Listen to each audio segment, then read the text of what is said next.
Hey everybody, welcome back to Trash Talk. This is episode 11, just me and Rascal hanging out, and we're going to be talking about budgets. Money on through hikes, and how maybe some of the YouTube videos out there about budgets on the AT are a little outdated, but we'll get to that. for all the trails. I'm sure they're outdated because, like, inflation. And yeah, everything got really expensive.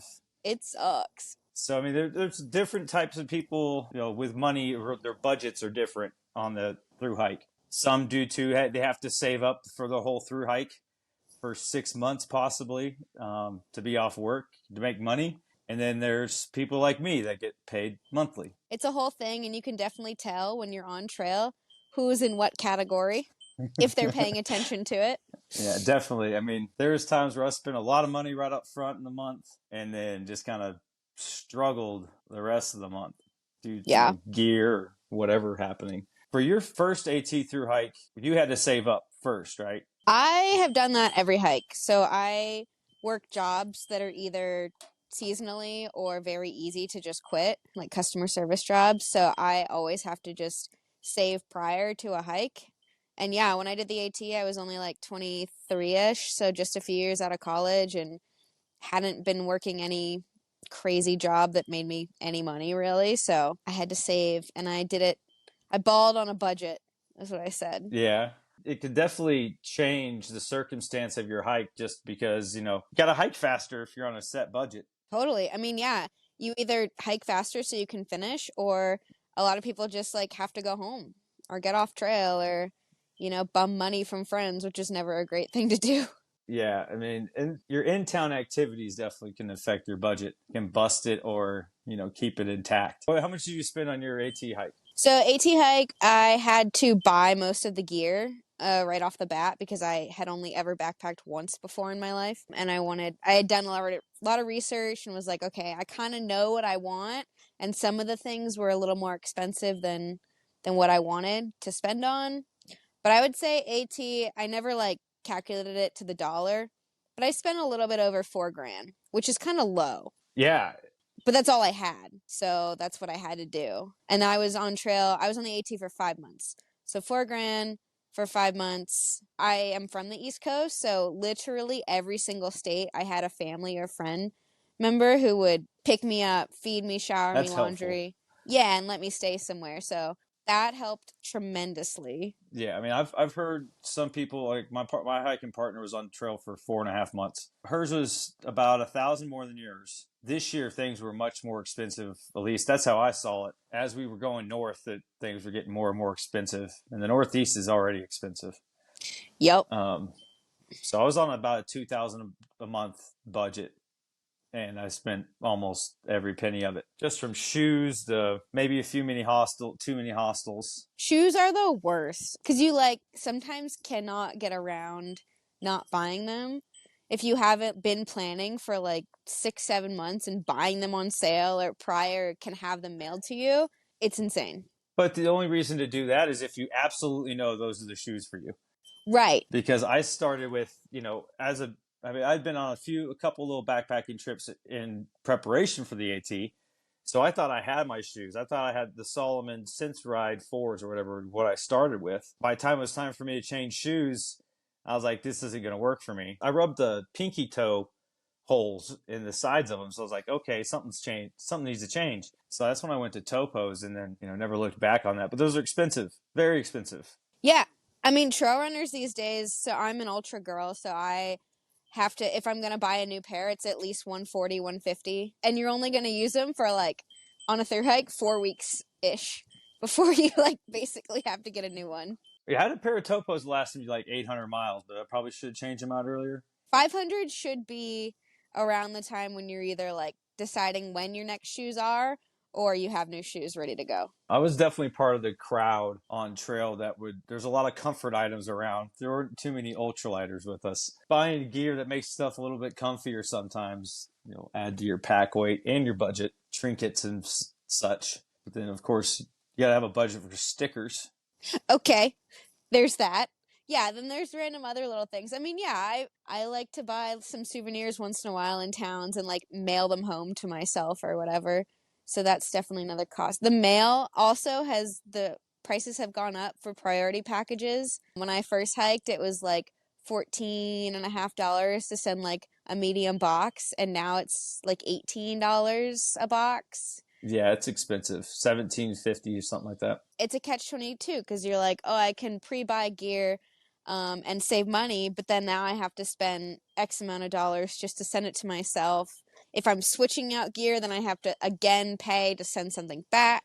And you're going to the time without it. If you're bounce boxing something, yeah, for sure. Or you leave something in town. Oh, I left my wind pants in town one time in Colorado. Oh, Luckily, my friend was there and he was able to mail them ahead to me.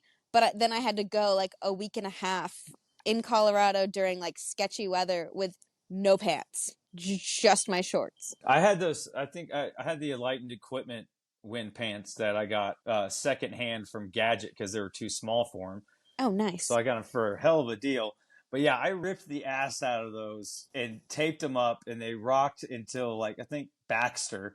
Hmm. And then that morning, I bent over and just ripped them all the way down. Like they are very fragile, but that was a nice little gear purchase that I didn't intend to get. Well, that's the thing about ultralight gear is it is fragile. It's more expensive and it's fragile. So it's funny. I was thinking about this the other day. If you look at a lot of my gear, specifically my clothing items, I've got holes, I've got rips, I've got tears, but then I've got tape and patches like everywhere. Like my wind pants also have massive holes in them from the San Juans, and I have just taped the shit out of them. I thought about taping it more, but it was a lost cause. I don't think there was enough tenacious tape in the world to fix those. No, I mean at a certain point, like the shoulders in my sun hoodie from the PCT, there's no material there at all. There's just giant holes that I ended the trail in. It's ridiculous. I mean, you just look so savage and wrecked by the end of a trail if you don't buy new gear and you just like make it work. Here's an interesting thought: is what are the surprise things that ding your budget while you're on trail? Gosh. I mean, in town is like a big thing because it's hard to limit yourself because you're like starving and whatnot. So food is a big one. Like we all know food is expensive, but you think like, oh, aren't you just buying like Cliff Bars for a week or something? But yeah, that's hella expensive. Yeah, things get very expensive quick if you're in town. Yeah, and you want to like eat healthy and nourish your body, but then you're like all these cute little touristy towns that you go through if it's not like way out in the middle of nowhere. And then way out in the middle of nowhere, they jack up the prices everywhere. Yeah, because it's harder to get to. Like Mhm. one thing I struggle with in town was getting out of town because the bed was comfortable. So that motivation can be drained. Oh, totally. Probably hurt your pocketbook if you hang around too long somewhere. Yeah, I mean, you meet folks on trail who have been in town for like 3, 4 days every single town, and you're like, so you're gonna spend about triple the amount that I'm gonna spend on this hike. And if you've got the money, go for it. But Yeah, that was me early on, and it was stressful. I learned real quick, like, okay, I got to keep moving. I'm taking that into this year's hike for sure. yeah, I'm like pretty picky and choosy about which towns I stay in versus just like stop in. It's like based on money, honestly, most of the time.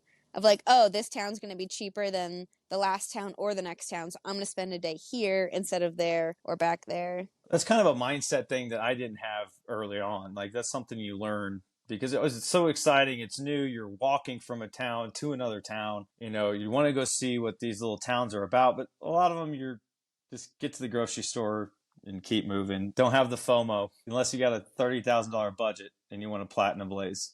You know, then you can afford to have FOMO. And yeah, there are a lot of towns where like there are free places to stay. So maybe spend like an extra day there if you need a day. Just make sure you're able to take care of like your shower and laundry somewhere. Yeah, work for stays. Work for stays. Those are so much fun. I'm gonna do that this year for sure. I kind of know what's going on now. I know when to kind of be there, where to work for stay at type thing. You always ask. That's like one of my biggest things. Yeah. Because a lot of places don't advertise that they do that because obviously they'd rather have paying hikers. But if you just walk up to them and you're like, hey, so here's the deal. I can do this and this and this if you give me a bed for free tonight. So that's definitely a budget friendly thing. Do the work for stays. I mean, you went to the Yellow Deli. You stayed there. Yeah, that's a different story, though. That's a different story. I wish we would have brought that up with Tara last week, but Probably. Oh, yeah, she has a video about that. yeah, go check that out. I did not get a work for stay during my through hike. I asked for a couple, but got rejected. So Yes, a lot of house owners are pretty like stingy with letting people do that because if it does become a thing, then they'll have everybody asking. also a budget friendly way to do it is if there's camping at the hostel, take that before you take a bunk. That was a suggestion made to me. We did that in Hot Springs. Yeah. Yeah, some certain places I was down for it, but some places I just wanted that bunk so bad. If you've had like a shitty week of weather, you're like, get me Yeah, inside. I want a warm bed, but if you want to save some money, try to camp when you can. It's also a good idea to have a safety net for a hike like this, you know? You just never know. I definitely saw people get off trail because they ran out of money, medical issues. Yeah, travel is extra expensive, or yeah, like you said, a big piece of gear fails that you can't actually just tape together. Like your backpack strap breaks, what are you gonna do? Yeah, I mean, luckily my buddy Jeff was with me whenever my pack failed. It stuck the frame through the bottom of it. It was causing me some major pain in my knee and stuff because everything was off. That's when I went to the Hyperlight. I think they won me over for it now. A good pack failure. Love it. What's the difference in budgets as you've been progressing through hiking? So AT was back in 19, and that was around 4 to 4.5, I would say 4. Long Trail was a shorter trail, and that was only, gosh, I definitely spent less than $1,000 on that Oh one. no. Same with John Muir. Well, John Muir might have been around $1,000 because we had to get all the way out to California and back. And then PCT in 22. I was with a big tramley, and so we all split costs a lot of the times. So I'd say right around $5,000. But that one's more expensive for sure on the West Coast. For that one, at this point, I would say you need at least $7,000. Oh, if not more now. I mean, yes, you can do it on 7, but if you want to be a little bougie, that's a budget that is getting you in and out of town, not really vortexing or getting caught up in town for 2 or 3 days at a time in hostels and not buying too many 30 racks, yeah. This just is like... the lowest. This is the lowest cost. Which is how spend. I hike. Like that's how I hike. I mean, I guess I spent about 12,000 on my hike, but I had fun. I did the things I wanted to do. That sounds pretty accurate to most people who hike fun, Mm-hmm. Yeah. Not saying mine's not fun. Mine's a different type of fun. I think this year my budget will be less, I think, just because I know the tricks of it. I'm probably going to stay away from towns that I know are just going to be shit. Or just hang out during the day and then... Yeah, hang out during the day and get out. Do a quick 10 on the way out the door. No big deal. Do a 10 by 10 at night. Oh, gosh. That is a different 10 by 10. Yeah, it is, isn't it? I'm tired of this whole 10 by 10. It has eluded me because every time I wanted to, I always woke up late. So budgets are definitely fluctuating now. They're going to be more expensive this year than it was last year. And hopefully it goes down a little bit. Yeah, I mean, you think about what you'd be spending if you weren't on trail with rent, food, and gas, and it's like, oh, wait, actually, a budget for a hike is less than all that. I mean, yes, if you're not working during that time, it's different. Yes, if you have debts to pay, that's different. I'm currently working on a budget for my next through hike, which is going to be international, hopefully. I'm definitely all about saving. Yeah, I'm learning how to be more responsible with my money. If you're more responsible with your money, then you can be less responsible with your time and activities. Yeah, there's a lot of, you can't rely on trail magic, as they say. That's always been a big thing. One time we were in Manchester Center in Vermont, and we were camped out behind the VFW there, and this lady walked up and started handing us gift cards to the grocery store. And they're like, we're not homeless. They're like, no, this is trail magic for through hikers. And we're like, okay, cool. Like, it worked out. You can't always bank on that, but you can always go to churches, and they're usually willing to help out. Yeah, definitely don't bank on trail magic, but just remember that the trail provides. It will. It'll take care of you. That's something that I've always, like, if I go into town and I'm like, I cannot, like, I'm working on, like, not spending money in this town and this and that. And, 9 times out of 10, as long as you're kind, human, and whatever. Someone will be there to help you out. Never hurts to ask either. I walked up to somebody right before went into the 100 mile, I think. And I was out of I ran out of toilet paper, and I walked up. I was like, "Hey, can I get a roll of toilet paper?" I got a muffin and a roll of toilet paper. Ooh, So it never hurts to ask. that's good magic.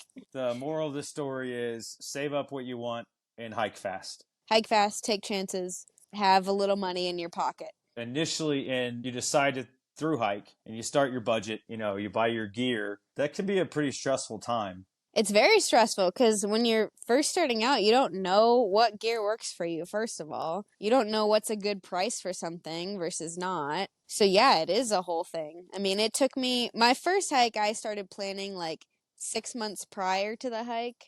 Yeah, I had about a little over a year. Budget wasn't so much a worry for me, but some people it is. Mine was more gear and cost of gear and getting what I could beforehand. So yeah, the initial planning process. What was your go-to? You had already hiked once before. Initially, like first go, I started like researching gear a lot. Pretty much just like looking at trail maps, and I like tried to plan out miles at the first Me 100 too. miles. And Yeah, I was me like, too. and then I was like, oh my God, this is so overwhelming. I can't do this.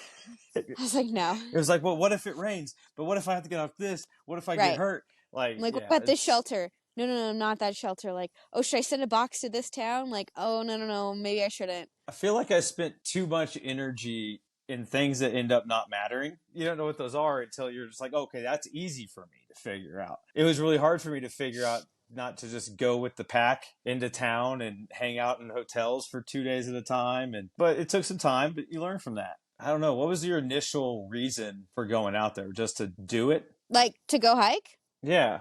Oh, I mean, I thought, man, that looks like a fun challenge. I would like a couple months of not working and just living in the woods. Yeah, slowly I started doing the initial like research and the initial like what actually is this whole through hiking thing. And then once I got like pretty deep into planning, I was like, oh, I really am doing this, I guess. Like it didn't seem real. I felt like I was just looking into this possibility until Mm-hmm. finally one day, for me, it was significant when I bought my first big piece of gear. I bought my tent, and then I was like, "Oh, I really am doing this." I've spent a little bit of money. Now I've told a few people too, so Mm-hmm. I guess I gotta go. And that was the beauty of the planning too. Like prior, like the 6 months prior for me and a year for you is like it gets you so excited and it gets you motivated to get out there because I would say about at least 50% of people who decide to go through hike won't actually end up going to through hike. And then I would say Yeah. like 80% of people who, when you meet on a through hike, is like, oh, I would just love to do that one day. I'm going to do that one day. They're not going to do it. They're never going to do it. I hope they do. Right. I mean, we want them to. But at the same time, now I don't plan anything really for Yeah. hikes. I plan how to get there and I look at the first, yeah, like 200 miles if I need to send food or not. I pre buy all my shoes because I know what shoes work for me now. And then I turn in my 2 weeks and grab my backpack and go. Yeah, I mean, it's definitely different. Like, because I'm planning my second through hike, so I'm not really putting any much planning into it other than how I'm going to get from where to the Springer. I don't have to worry about gear as much. Like, less stressful this time. I found it difficult on whose reviews on YouTube to trust. Are they sponsored? Are they not sponsored? Why are they pushing this? Is it that's the only shoe they've tried? Like, what is it? Did you have that issue with gear reviews, or you just kind of blind faithed it? No, I did for sure. I mean, I switched packs like 2 weeks before I left for the AT because I had just Googled best pack, gotten that pack, and then Mm-hmm. actually tried it and was like, oh my gosh, no, this is not it. Horrible. And that's when I started looking at reviews of people who were my size and like Mm-hmm. my gender and my same like frame. And then I found the right pack. It definitely takes a while. And there are many different people out there, like you said, who are Mm-hmm. either sponsored and then maybe that's the only gear they've ever tried. Don't get sucked in on everything you hear. I was too skeptical. I think I should have spent the extra money early and gotten the right stuff instead of going with some other items. But Yeah, and there's things that like little pieces of gear you can skimp on, especially your yeah, first hike, just to like figure it out. You know, like grab a cheap headlamp. You don't have to get like a fancy night core. I was gonna Like, say the opposite. I oh, love really?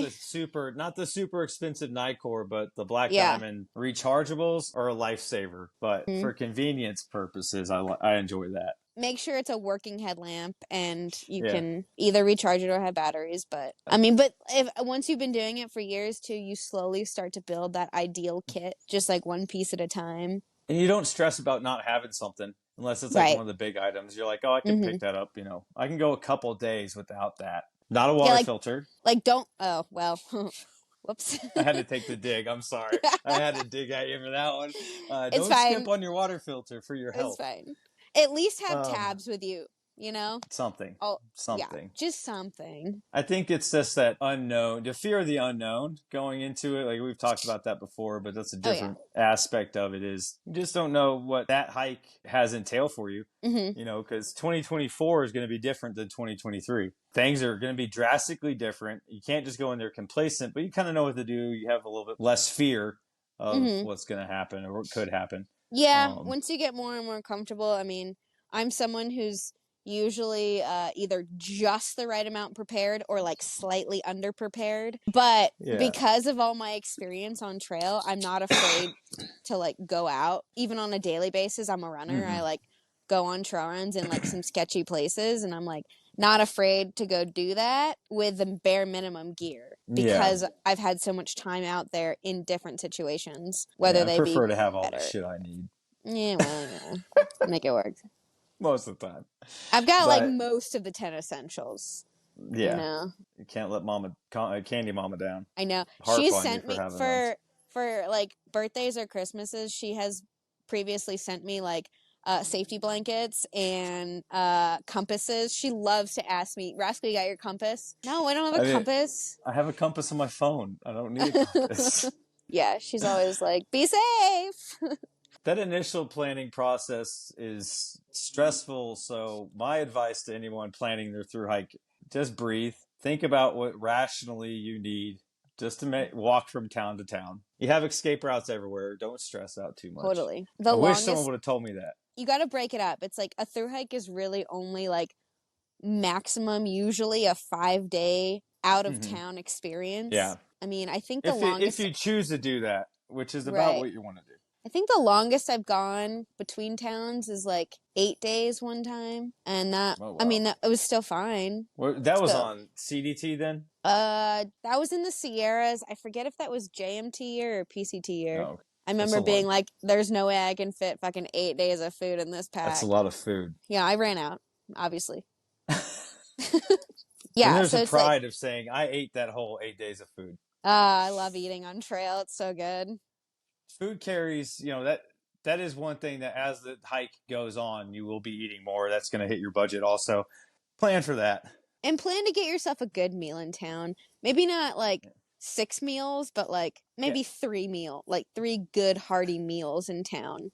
Oh, in You one know? trip, if you're zeroing, maybe. Well, if you Or say you get into town for lunch or dinner, and then you yeah, would need at least 2 full-size lunches or dinners. And if you're staying overnight, then you need breakfast in the morning before you leave. But like a that's quick all it is. Come breakfast. to. Not Yeah, like but a, the hey, let's not go to breakfast until like 10 o'clock and then just like fuck around in town until 2 and then think about leaving, but then not actually leave. That is what happens like 9 times out of 10 when you zero with guys yeah, in town it's and they're true. all like, I need to eat. This is Yeah, like the whole tramley, everybody, and then everyone's just, it's a whole thing. trying to get a whole tramway out of town at once is difficult. So sometimes you just have to be the first one to go. You got to bring a few with you though, as like a Yeah, motivation for the ones who can't get out on time, and then you have to true. threaten the ones who stay in town. We're just jumping to threatening people now. That's what I do. Literally, Well, I will tell Thuggins, I say, Thuggins, I swear to God, if you live in this town, I'm going to be so mad at you. I've almost had to pay taxes in towns. I've stayed there for so long. I won't be doing that this time, I swear. Isn't there like awards at certain hostels on the AT specifically? You've been vortex Vortex the patches. most. Yeah. Yeah, vortex patches. So dumb. People have just Live Life Hostel. Like I got Vortex there. I was in PA. Vortexes are a thing, but they're a fun time. They're fun, and I think there's room for them once in a while. experience once. Yeah, every Yeah. once in a while. Definitely not what I had going on. Or So like yeah, I'm plan, excited like to see the change. on the PCT, we had decided like no more zero NorCal. So like in Northern California, we weren't zeroing Yeah. anymore. And then finally we got to Oregon and everyone was like, so are we ready? Are we allowed to And zero again? can we do it now? And then we like fucking like tubed down a river in Bend and hung out for like a day and a half. It was so great. Yeah, I can't wait to hit the PCT, but we'll see when that gets to happen. Same. I can't wait to go back. It's a dream. That It's a budget would be honeymoon interesting. trail. Yeah. It's a dream. It's a It honeymoon. is. I always think of my PCT hike as like the most perfect movie, and I was the main Yeah. character. It's I just can so see good. that. You're usually the main character everywhere you go. Yeah. Try to be. Yeah. I think the stressfulness of planning the hike, it has to be there because that's Yeah. the first thing that breaks down personally is like you're not scared anymore. You learn that it's okay to not be in full control. You learn what you can control and what you can't. I love planning. I'm always planning for a third hike. Yeah, because it works either way. Like I said, AT took me 6 months to plan. CDT, I decided to do it about 3.5 weeks before I left. So yeah, because I saw you 4 weeks before that. yeah.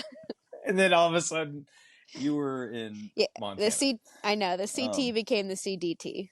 Going into this hike this year, my biggest thing is like I have to remember that I'm not going to have my same people around me. You know, that's a little excitement, but a little bit of anxiousness to that. Did you have the same kind of feeling for each long hike?